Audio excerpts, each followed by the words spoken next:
आज भी फोन नहीं किया। मैं बात ही नहीं करूंगी आज। फोन करेंगे तो भी नहीं। कम से कम वैलेंटाइन डे पे कोई फूल ही भेज देते व्हाट्सएप पर नहीं, इन्हें कहाँ समय है हमारे लिए। पिछली बार तो मेरे द्वारा कढ़ाई करके दिल बनाया हुए रुमाल से मुंह को घूंघट ओढ़ाकर उसे चूमते हुए फोटो भेजी थी। इन्हीं ख्यालों को सोचते हुए आज पूनम के होठों पर जरा सी मुस्कान उभर आई। अभी 1 साल ही तो हुआ था पूनम और राजेश की शादी को।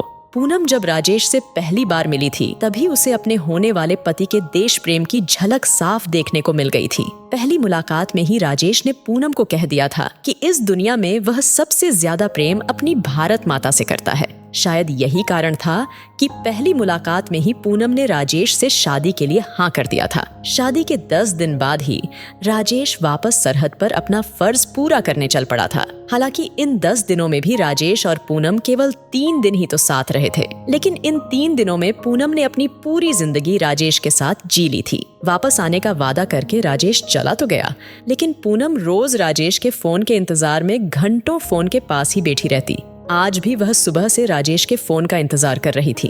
उत्सुकतावश वह अपनी सास को आवाज लगाकर पूछने वाली थी कि आपके बेटे का फोन आया क्या। तभी याद आया कि ससुर जी घर पर है, तो मुन्ने को सुलाकर धीरे से अपने कमरे से निकलकर सासू माँ के कमरे की तरफ बढ़ी। तभी ससुर जी के कमरे में चल रही टीवी में एक सहमी सी पत्रकार कहती हुई सुनाई पड़ी, इस वक्त एक बड़ी खबर आ रही है। पुलवामा में आतंकी हमले में कई सैनिकों के शहीद होने की बुरी खबर इस वक्त हम आपको सुना रहे हैं। ये शब्द उसके कानों में पड़ने के बाद सब कुछ इस तरह सुन्न पड़ गया, मानो उसके कानों में कोई ग्रेनेड फटा हो। परसों फोन पर वह यहीं तो जाने की बात कह रहे थे। नहीं, यह नहीं हो सकता, उन्होंने कुछ और बोला होगा। लेकिन सुबह से उनका फोन क्यों नहीं आया? यही सोचती हुई वह बाहर ही दीवार पकड़कर बैठ गई। एक हथगोले का असर कम हुआ और धुंधल का छंटा तो ससुर जी के फोन के लाउड स्पीकर पर बार बार आवाज आ रही थी, the number you are trying to call is either switch off और out of the service area.